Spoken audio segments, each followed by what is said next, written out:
Welcome to the Data Future channel. This is Shekhar, and in this particular session, we are going to build one more machine learning model to predict the employee's salary. Okay, so we are going to use a linear regression model to predict the employee salary. So basically, we are considering the data of the employee which are having the attributes of the employees, right? So let's get started. So here, first thing is we have to import the required libraries, that is pandas, numpy, matplotlib, pyplot, and cbon. So matplotlib and cbon are data visualization libraries, and pandas and numpy are the data manipulation. Numpy is basically used for the matrix calculations and the computation. Pandas is basically used for the data transformation, data manipulation. Okay, so I'm using this. Okay, yeah.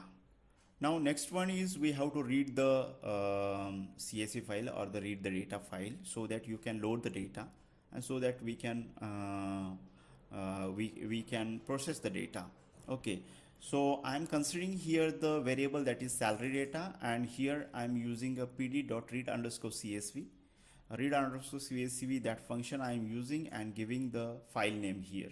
So if the file is there in your local machine, then you can provide the absolute path of that particular file. Okay, and .head will give you the first 5 rows of that data set. Now you can see here, this is the data, and here the age, gender, educational level, job title, years of experience, and salary. These are the 6 columns present. Out of that, you can see 3 are numerical one and 3 columns are the categorical one. Okay, so next one is .shape function I am using. This function gives you number of rows and columns in the data set. Now there are 375 rows and 6 columns. Now list of columns. So for list of columns, what you have to do, you just have to use that data frame dot columns. You will directly get the list of columns. Okay, now I want to rename these columns because these columns are not having a standard naming system. So I'll use rename these columns names. So for that, what I'll do, I'm giving data frame dots columns, and I'll equate to a list of columns. Okay, now I don't want to change age, gender, but I want to change educational level is the degree, job title is job underscore title, and years of experience is experience underscore year, and finally it's a salary. That's all. Okay, so when I run this, what you can see, the new column names, right? So we can see our data, that is sal underscore data dot head. Here you can see these column names are changed now. Okay, now next one is we have to check the what are the different data type of these columns. So age is float, yes. Gender, degree, job title, these 3 are the categorical ones, so they are showing object. Experience and salary is in float. Okay, so we got this.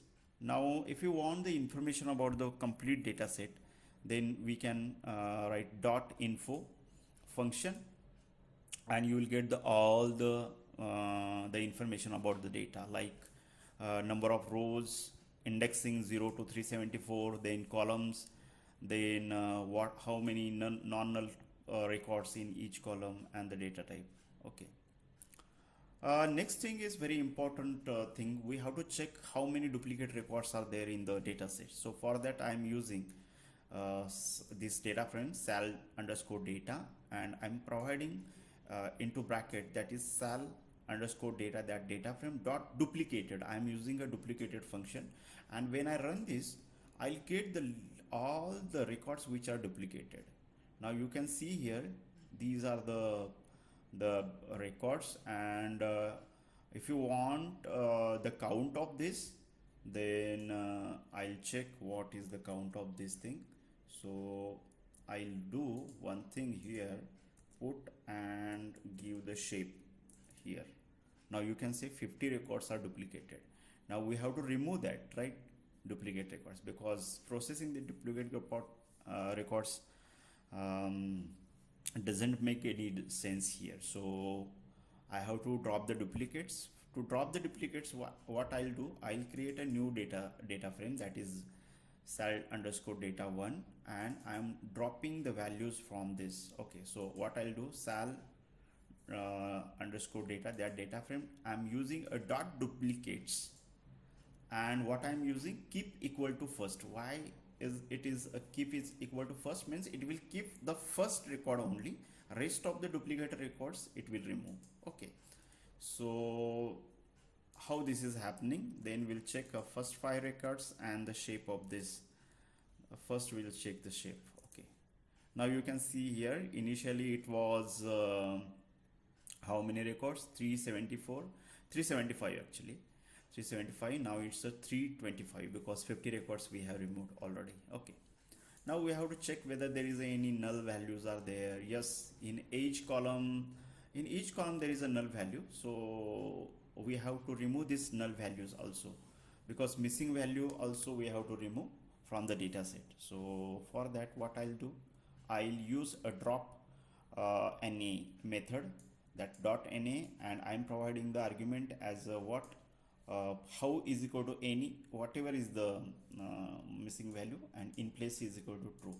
In place is equal to true means what, from the data set itself I'm removing. Okay, no need to create a separate data frame.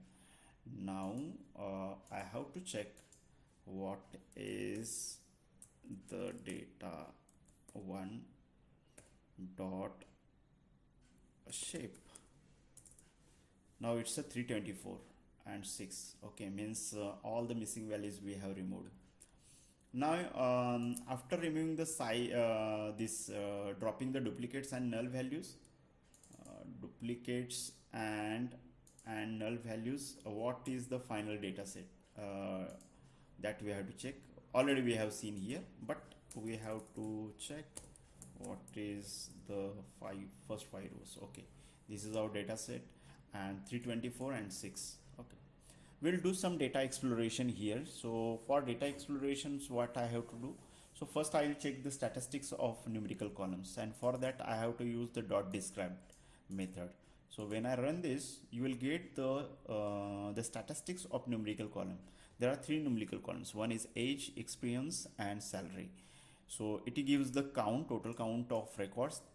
Then this is a mean value, that is the average value of each column. Standard deviation, minimum value, 25th percentile is first quarter, we can say. 50 percentile is there.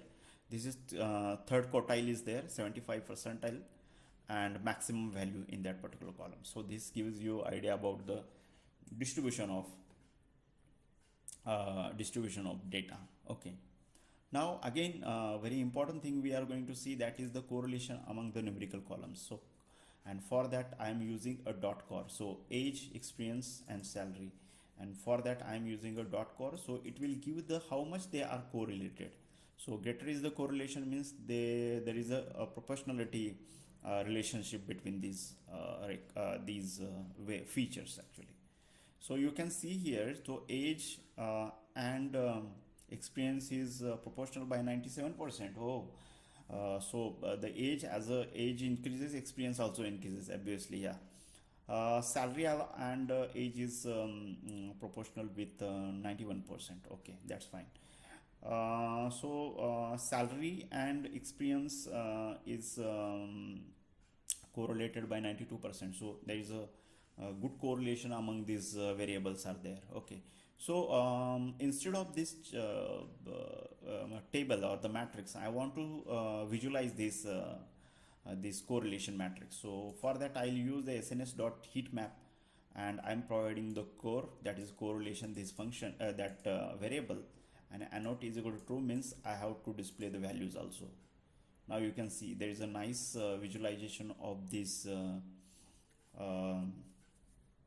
correlation matrix. Okay, so you can So highly correlated are nothing but the white and slightly this saffron color. Okay, so here you can see. Next one is we can visualize we can see the distribution of the data for each one. So first I'll consider the degree. So for that, data frame degree, and when I do the dot value count, so it will give the category wise the count of that in that particular category. Okay, so under degree there are three categories: bachelor, master, PhD, and these are the counts. The same thing you can visualize by using this value count dot plot, and you have to provide kind as a bar. Bar means a bar chart. Okay, so when you do that, you will get a nice bar plot here. Okay, yes. Now next one is what you have to do. So you have to you can check a job title. For job title, again, yes, 174 unique categories are there in the job title. So it is very difficult to project it on this, because there are 174 unique categories you have to show. Okay, that's fine, but you can see there is a unique values there by using here unique function you can use, and these are all the job titles available in this data set. Almost 174. Oh, great. Nice. Then salary data. So for the gender, so we are having a two genders only, so easily you can plot. Females are lesser than the males candidate. Okay, then the age, I'll check. It's a numerical, right? So for the numerical variables, so I'll read here, it's a numerical variable. Okay, numerical variable, numerical variable is here. We can plot box plot and histogram and box plot. Okay, fine. Yes, now I'm using a dot age dot plot, or simply you can specify like this also, because there is no any gap among these variables, so I'm using a dot. That is fine. Or our conventional method you can use. You can see a nice histogram here for the age, and the age are having greater frequency for 30. Yes, same we can plot it for plot a box plot here. Check whether there is any outliers. There is no outliers in the age column. Okay, that's fine, because beyond this whiskers, so whiskers upper and down whiskers, if there is any point behind this, then we can say it's a outlier basically. Okay, then here is the box plot again for the experience. For salary, I am using a box plot, and again for the salary I am using a histogram. So same method we have used. More number of salary candidates having the more salary, around 40,000 for more than 70 candidates. Okay, fine. Okay, this is all about the data. So then we'll do some feature engineering. So what exactly feature engineering is? So sal data 1.head, I'll show you first 5 records of the data. Yes, now this is the data. Now I have to convert this data, this gender, degree and job title. These are the categorical columns, but I need to convert into a numerical column, because your algorithm will not understand the text. So we have to convert it into numbers, and for that we are using a label encoding. That is the first feature engineering technique, so that we can convert the categorical features into numerical features. Okay, so here I'm importing label encoder from sklearn.preprocessing, and I'm creating object of label encoder here. Okay, then I'm creating one more column, that is salary data 1, that is the gender encoded, that is label encoder dot fit underscore transform, that is sal data 1, that is gender, right? So you run this. Yes, same. I'm transforming the degree column, encoding the degree. The same I'm label encoder, and I'm using a dot fit transform so that this existing column will be transformed into this. Okay, here same thing you can do it for job title encoder. Okay, now after encoder you can see how our data is look like. Okay, you can run. Yes, now here you can see there is a age, gender, degree, job title, experience and salary. Now here you can see there is a gender encoder, so gender is converted into gender encode, degree is converted degree encode, and job title into job title encode. Means we have converted these categorical columns into a numerical columns. That is one. Okay, now next one is we have to do the feature scaling actually. So what exactly feature scaling is, because we are having these two columns which are numerical one. Okay, one is the age, but age and the experience having some different, they are on different scale, because the minimum and maximum value is different for experience, and minimum and maximum age is different in age column. So we are using a linear regression. So linear regression is the distance based algorithm. So for that, what we have to do, we have to bring these columns on a same scale. Okay, so I'm using here the standard scalar, that is from sklearn.preprocessing. We have to import the standard scalar, and I have to create the object of standard scalar, that is yesterday underscore scalar. So what will happen, it will create the object. Now this object I am going to apply on this existing columns of age and years, experience in years. Okay, so and I'm creating a new columns like age underscore scaled and experience underscore scaled. So I'll run this. You have to ignore these warnings. Okay, we can see the data after scaling. Oh great, so now we are having so many columns. Now these these old columns are converted into new columns. Now these encoded columns 3, and these are the scaled columns. Scaled means we bring them into a common scale like -1 to 1. 1 here. So the standardization means what? The mean is 0 and standard deviation is 1. Like this, we have brought these two columns, age and the experience, on the same scale. So it is very easy for the algorithm to find the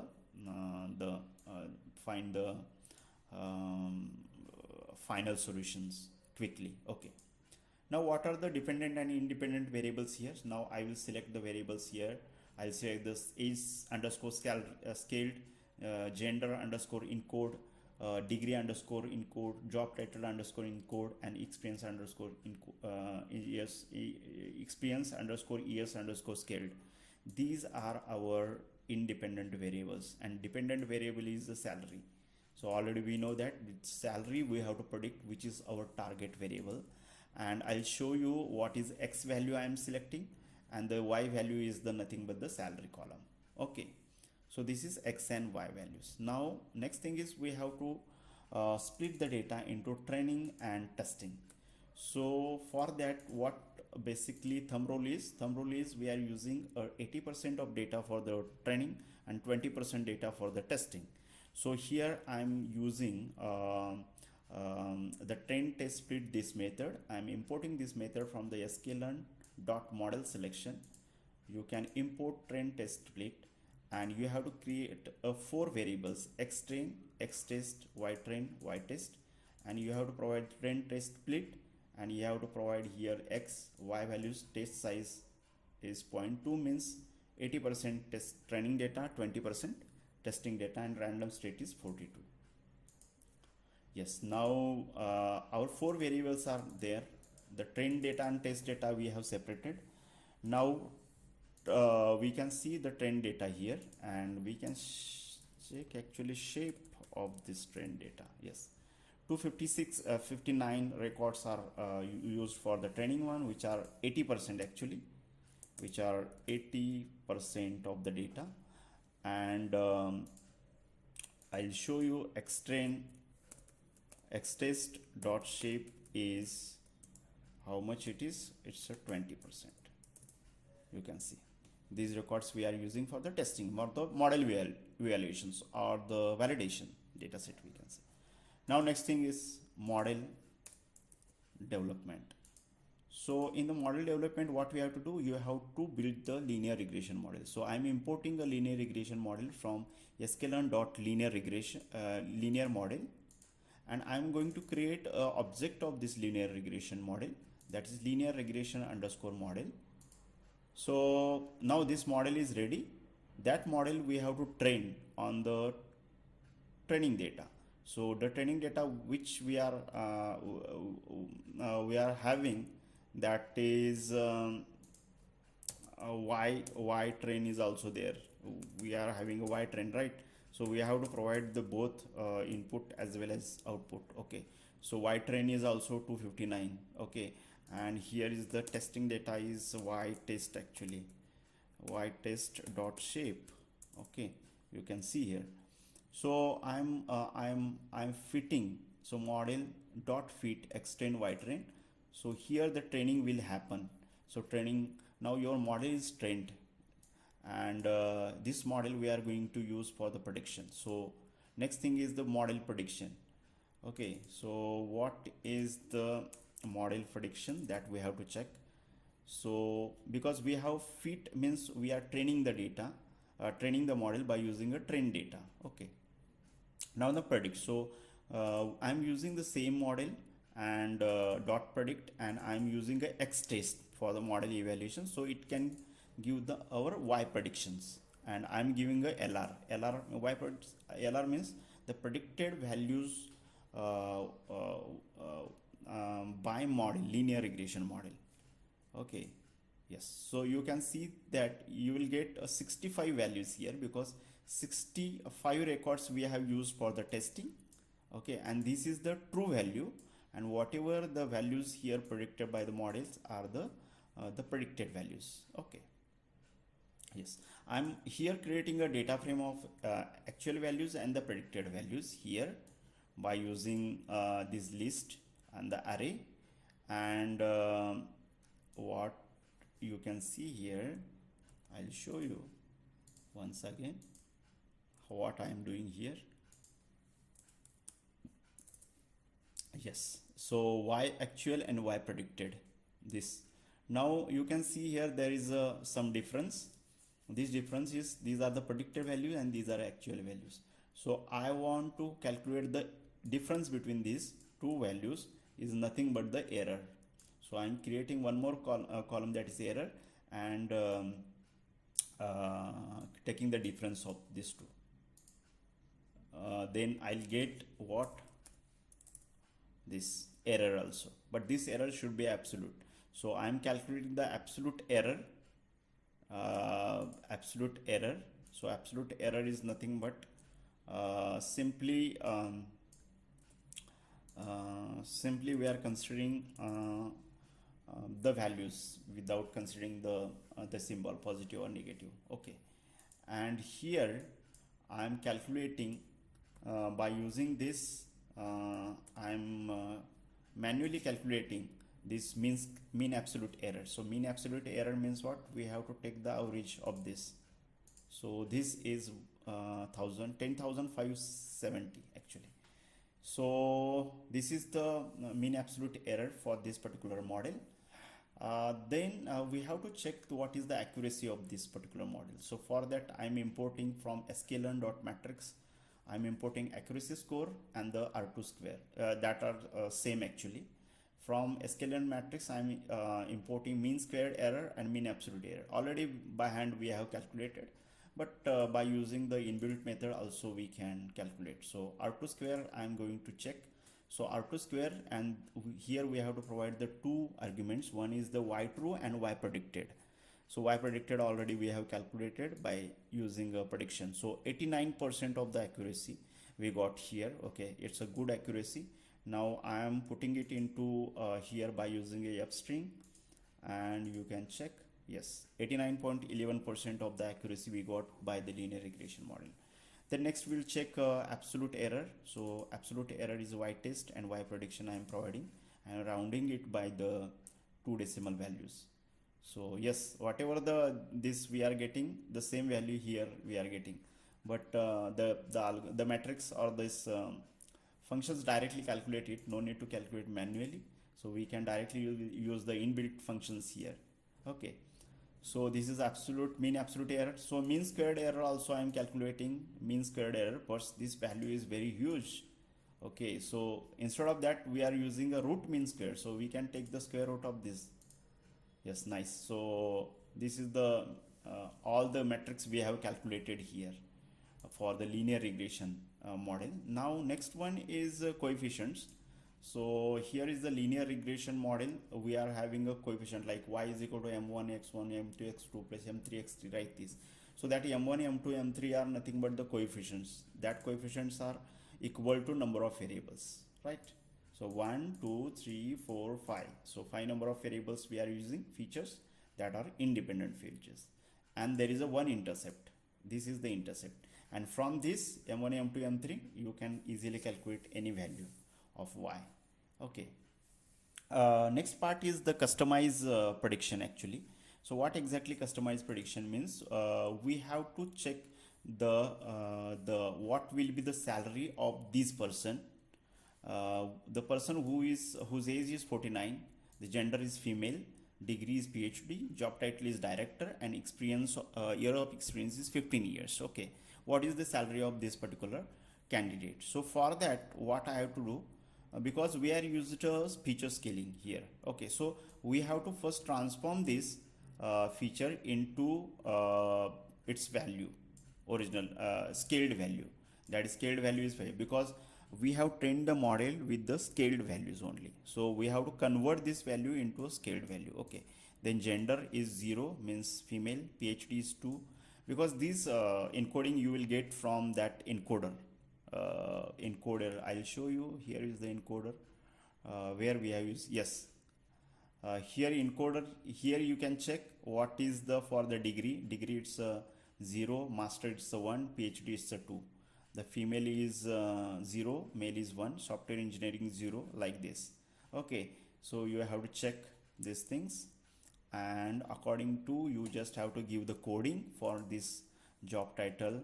Year of experience, again you have to convert this into these values, scaled values, and then we have to find this. Okay, now I'll show you what is the what is this scaled value of this 15.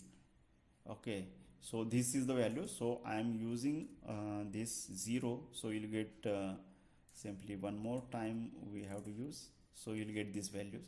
So this value I am putting here exactly. Okay, so age, genders, degree, job title, and experience in years. So you have to maintain the same sequence as per the sequence we have used for the model building. And here is the salary. Yes, for this particular person will get the salary of 2,49,925, which is predicted by 89% of accuracy of the model. Okay, and here, yes, the salary of this person is this much. Okay, so this is all about end-to-end project of employee salary predictions. If you have any doubt, you can reach out to me at this thing on my number, that is 97644032272, or you can reach out to me at ssbarber1984 at gmail.com. Okay, yes, thanks for watching. We'll see you in the next session. Thank you.